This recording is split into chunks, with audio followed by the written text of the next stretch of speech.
Hello and अस्सलाम वालेकुम। ये है फिज़िक्स वाली बाजी का चैनल और मैं हूँ फिज़िक्स वाली बाजी। इस चैनल पर हम जो है सिंध बोर्ड फर्स्ट ईयर की जो बुक है न्यू बुक उसको सॉल्व करें। तो वर्क एग्जांपल 1.1 सॉल्व करने से पहले थोड़ा सा हम डायमेंशंस के हवाले से देख लेते हैं कि डायमेंशंस क्या होती हैं, ताकि इस प्रॉब्लम को जब हम सॉल्व करें वर्क एग्जांपल 1.1 को तो हमें इजीली हम सॉल्व कर सकें। सो न्यू बुक का सेक्शन 1.3 है, chapter number 1 physics and measurement का डायमेंशनैलिटी। अब ये होती क्या है डायमेंशनैलिटी? तो डायमेंशंस बेसिकली जो नेचर होती है फिजिकल क्वांटिटी की, उसको रिप्रेजेंट करती है। तो किसी भी फिजिकल क्वांटिटी की जो नेचर है उसको हम डायमेंशन कहते हैं, ठीक है। जैसे कि डायमेंशन ऑफ लेंथ, उसके लिए हम एल यूज़ करते हैं इस तरीके से। डायमेंशन ऑफ मास के लिए हम एम यूज़ करते हैं। डायमेंशन ऑफ टाइम के लिए हम टी यूज़ करते हैं। और जब भी हम डायमेंशंस की बात करते हैं तो हम उसे स्क्वायर ब्रैकेट के अंदर इनक्लोज करेंगे, ठीक है। और इसके अलावा इलेक्ट्रिक करंट के लिए हम ए यूज़ करते हैं और इसी तरीके से इनक्लोज करेंगे ब्रैकेट के अंदर। और थर्मोडायनेमिक टेम्परेचर के लिए हम के यूज़ करेंगे, ठीक है। तो हम जो हमारा कोर्स है या ये जो बुक है उसमें हम ये डायमेंशन यूज़ करेंगे। वैसे तो हमारे पास जो है वो 7 फंडामेंटल क्वांटिटीज़ हैं, फंडामेंटल कहें या बेस कहें, तो ना 7 से ज़्यादा ना 7 से कम है। तो वो ऐसी क्वांटिटीज़ है जो फंडामेंटल है, लाइक उन्हें आप ड्राइव नहीं कर सकते। तो इसी तरह लेंथ, मास, टाइम, करंट, टेम्परेचर ये भी फंडामेंटल है। और हम इनको यूज़ करेंगे बाकी जो दूसरी क्वांटिटीज़ हैं उनकी डायमेंशंस को निकालने के लिए। तो यहाँ पर हमने क्या किया है, मास के लिए हमने कैपिटल एम यूज़ किया है, ठीक है। और हम जब भी डायमेंशंस की बात करेंगे तो इस तरीके से स्क्वायर ब्रैकेट में इनक्लोज करेंगे, ठीक है। लेंथ के लिए आपने एल यूज़ किया है और इसको आपने स्क्वायर ब्रैकेट में इंक्लोज करना है, इसका मतलब आप डायमेंशन का जिक्र कर रहे हो। और टाइम के लिए आपने कैपिटल टी, ठीक है, इसका यूज़ किया है। जबकि इलेक्ट्रिक करंट के लिए आपने ए का सैंपल यूज़ किया है। और जो टेम्परेचर है उसके लिए आपने टी का जो सैंपल है वो यूज़ किया है, ठीक है। सॉरी, टी नहीं, के का सैंपल यूज़ किया है, लाइक दिस, ठीक है। तो लेट सपोज, जैसे कि हमें पता है कि स्पीड जो है वो बेसिकली किसके इक्वल होता है, speed is equal to distance over time, ठीक है। Distance over time. अब डिस्टेंस जो है वो एक लेंथ है, लंबाई है, ठीक है। जैसे कि हमारे पास कोई भी लेंथ है, हाइट है, ब्रेथ है, डिस्टेंस है, डिस्प्लेसमेंट है, या जो है वो मोमेंट आर्म, लाइक इस तरीके से ये सब जिनका यूनिट जो है वो मीटर है, ये सब क्या है, लेंथ है। और इन सब का लिए हम डायमेंशन एल यूज़ करेंगे। इसी तरह मास के लिए हम एम यूज़ करेंगे, टाइम के लिए टी यूज़ करेंगे। तो हम अगर डायमेंशन लिखेंगे स्पीड की, जो कि किसकी इक्वल होगा, स्पीड को हम वी से रिप्रेजेंट करते हैं। तो जब मैं डायमेंशन की बात करूंगी तो स्क्वायर ब्रैकेट, और यहाँ पे स्पीड के लिए हम वी यूज़ करते हैं, तो इस तरीके से। तो इस सिंबल का मतलब क्या है, डायमेंशन ऑफ स्पीड। और यहाँ पर उसको आप सिंबॉलिकली इस तरीके से रिप्रेजेंट कर सकते हो, स्क्वायर ब्रैकेट में इंक्लोज कर दिया वी को। इसी तरह डिस्टेंस के लिए आप क्या यूज़ करते हो, एल। और टाइम के लिए आप यूज़ करते हो कैपिटल टी। तो यहाँ पे इसकी पावर क्या है, +1 है, ऊपर जाएगा तो इसकी पावर क्या हो जाएगी, माइनस हो जाएगी। तो यहाँ पे ये टी इनवर्स हो जाएगा। तो इसको आप इस तरीके से लिख सकते हो कि जो स्पीड की जो डायमेंशन आ रही है बेसिकली वो क्या आ रही है, एल टी इनवर्स है, ठीक है। This is the dimension of speed. इसी तरह वेलोसिटी की डायमेंशन सेम होगी, वो इससे कोई फर्क नहीं पड़ेगा। और ये आपने याद रखना है जो कुछ कॉमन डायमेंशन है, क्योंकि बार बार काम आती हैं। इसी तरह अगर मैं डेंसिटी की बात करती हूँ, सो डेंसिटी हमारे पास क्या होता है, वो होता है, डेंसिटी को हम रो से डिनोट करते हैं और वो होता है मास ओवर वॉल्यूम। तो पहले हम देखते हैं वॉल्यूम। अब वॉल्यूम जो है वो किससे मिलके बनता है, 3 तरह की लेंथ से मिलके बनता है। एक है लेंथ, ब्रेथ, हाइट। इन तीनों लेंथ को जब आप मल्टीप्लाई करते हो तो आपको क्या मिलता है, वॉल्यूम मिलता है। अब ये तीनों क्या है, लेंथ ही है। तो लेंथ एल के लिए भी आप लेंथ ये ही यूज़ करोगे, ब्रेथ के लिए भी आप एल यूज़ करोगे, और हाइट के लिए भी आप एल ही यूज़ करोगे, ठीक है। क्योंकि ये है तो सब लेंथ, नाम ही डिफरेंट है ना, है तो सब लेंथ के ही रिश्तेदार तो यहाँ पर ये सब जो है इनके लिए डायमेंशन के लिए आप एल यूज़ करोगे। लाइक अगर मैं इसके लिए यूनिट लिखूँ तो सबके लिए मीटर होगा या सेंटीमीटर होगा, तो इसी तरह सबके लिए डायमेंशन क्या है, एल ही है।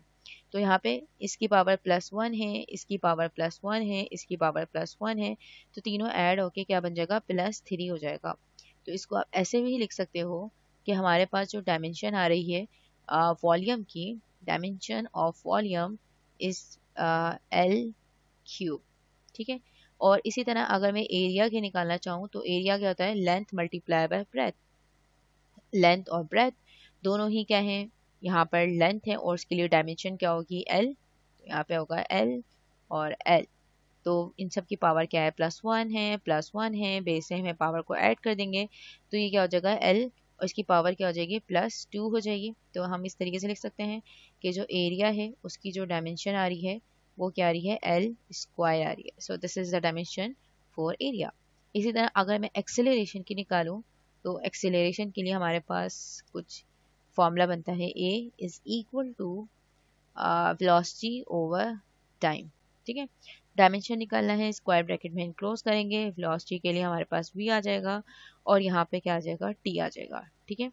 तो यहाँ पर अब वेलोसिटी की जो डायमेंशन है वो आप निकाल चुके हो, तो इसकी जगह पे आप ये प्लग इन कर दोगे कुछ इस तरीके से, L T inverse like this. अब इसकी पावर क्या है, +1 है, ऊपर जाके क्या होगा, -1 हो जाएगा, एल टी इनवर्स, और यहाँ पे क्या होगा, एल, यहाँ पे टी ऊपर गया, प्लस से माइनस हो गई इसकी पावर -1। तो बेस से हमें हम पावर को ऐड कर देंगे तो ये क्या हो जाएगा, ए, और यहाँ पे क्या आ जाएगा, एल टी -1 -1, ठीक है। माइनस माइनस क्या हो जाएगा आपके पास, प्लस हो जाएगा, तो यहाँ पे हम लिख सकते हैं L T inverse square. This is the dimension for acceleration, ठीक है। तो ये आपने याद रखनी है, छोटी छोटी जितनी आप प्रैक्टिस करोगे और उतनी आपके जहन में रहेंगी। तो ये हमारे पास आ गई है एक्सेलरेशन की। अब मैं फोर्स की भी कर सकती हूँ। अब फोर्स क्या होता है हमारे पास, F is equal to ma। Force की डायमेंशन निकालना है, स्क्वायर ब्रैकेट में क्लोज करेंगे डायमेंशन ऑफ फोर्स, और यहाँ पे मास के लिए होगा कैपिटल M। एक्सेलरेशन की डायमेंशन हमने यहाँ निकाली, क्या होगा, एल टी इनवर्स स्क्वायर, ठीक है। तो इसको हम ऐसे लिख सकते हैं, M L T inverse square. So this is the dimension of force, ठीक है। तो ये फोर्स की डायमेंशन आ गई है। इसी तरह आप मोमेंटम की भी निकाल सकते हो। तो मोमेंटम क्या होता है, product of mass into velocity, और मोमेंटम के लिए हम इसको स्क्वायर ब्रैकेट में क्लोज करेंगे, मास के लिए कैपिटल एम, वेलोसिटी की डायमेंशन हम पहले निकाल चुके हैं, एल टी इनवर्स। यहाँ पे क्या आ जाएगा, M L T inverse. So this is the dimension for momentum. तो ये हमारे पास मोमेंटम की डायमेंशन आ गई है।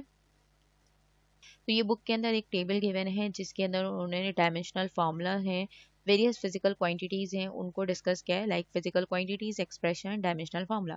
तो एरिया की डायमेंशन हमने निकाली, लेंथ इनटू ब्रेथ होता है, उसकी एल स्क्वायर आ गई है, कैसे आई है हमने प्रीवियसली भी देखा है। और डेंसिटी मास ओवर वॉल्यूम होता है, उसकी क्या आ रही है, L M L Q inverse आ रही है, शायद हमने नहीं निकाली, यहाँ पर रह गई है, तो इसको यहाँ पे कैलकुलेट कर लेते हैं। मास और लेंथ क्या आई है, वॉल्यूम की क्या है हमारे पास dimension, L Q.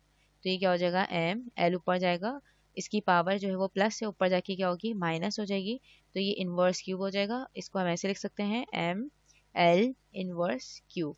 This is the dimension for the density, ठीक है। तो ये भी हम निकाल चुके हैं, ये भी हम निकाल चुके हैं, मोमेंटम भी हमने देखा अभी। इसी तरह वर्क या एनर्जी। अब देखो वर्क और एनर्जी ये दो डिफरेंट क्वांटिटीज हैं, बट इनका यूनिट सेम है, और इनके जो डायमेंशन है वो भी क्या होती है, सेम होती है। तो बेसिकली एनर्जी है, ये वर्क है। तो यहाँ पर फोर्स और डिस्प्लेसमेंट, मतलब नाम डिफरेंट है लेकिन यूनिट और ये सेम है। तो कुछ ऐसी क्वांटिटीज होती है जिनकी डायमेंशंस क्या होती हैं, सेम होती है। तो अगर मैं एनर्जी की निकालूं, वर्क होता है फोर्स इंटू डिस्प्लेसमेंट। अब डिस्प्लेसमेंट हो, डिस्टेंस हो, लेंथ हो, ब्रेथ हो, हाइट हो, है तो सब एक रिश्तेदार, इन सब के लिए आप एल ही यूज करोगे, लेंथ। तो फोर्स की हमने निकाली थी M L T inverse square, और यहाँ पे आ जाएगा एल, ठीक है। अब आप देखो बेस सेम है, पावर को ऐड कर देंगे, एम एल, यहाँ पे +1 है, यहाँ पे +1 है, ऐड हो जाएगा, +2 हो जाएगा, और टी इनवर्स स्क्वायर हो जाएगा। This is the dimension for the work और द एनर्जी, ठीक है। इसके अलावा current, electric charge. Electric charge basically क्या होता है, यहाँ पर अगर आप देखो तो इलेक्ट्रिक चार्ज होता है, करंट बेसिकली होता है चार्ज ओवर टाइम के इक्वल होता है। अगर मुझे इलेक्ट्रिक चार्ज जो है वो निकालना है, बेसिकली इलेक्ट्रिक चार्ज जो है वो ज़्यादा फंडामेंटल होता है, तो यहाँ पे आएगा करंट इनटू टाइम, ये इधर जाके मल्टीप्लाई हो जाएगा। अब करंट जो है उसके लिए हमारे पास जो डायमेंशन है वो ए है, ठीक है, और टाइम के लिए होती है कैपिटल टी। तो इसको आप ऐसे लिख सकते हो, A T, this is the dimension for electric charge, ठीक है। तो यहाँ पे हम जब शुरू में डिस्कस कर रहे थे तो हमने कहा था कि जो इलेक्ट्रिक करंट होता है उसकी डायमेंशन ए होती है, ठीक है, और इलेक्ट्रिक करंट को हम नॉर्मली आई से रिप्रेजेंट करते हैं, तो ये बेसिकली डायमेंशन के लिए था, ठीक है। तो यहाँ पे हमने कुछ इस तरीके से किया है। फिर ग्रेविटेशनल कांस्टेंट, तो यहाँ पर ये जो है ग्रेविटेशनल कांस्टेंट आप खुद भी निकाल सकते हो। Gravitational constant F is equal to capital G m1 m2 over R square.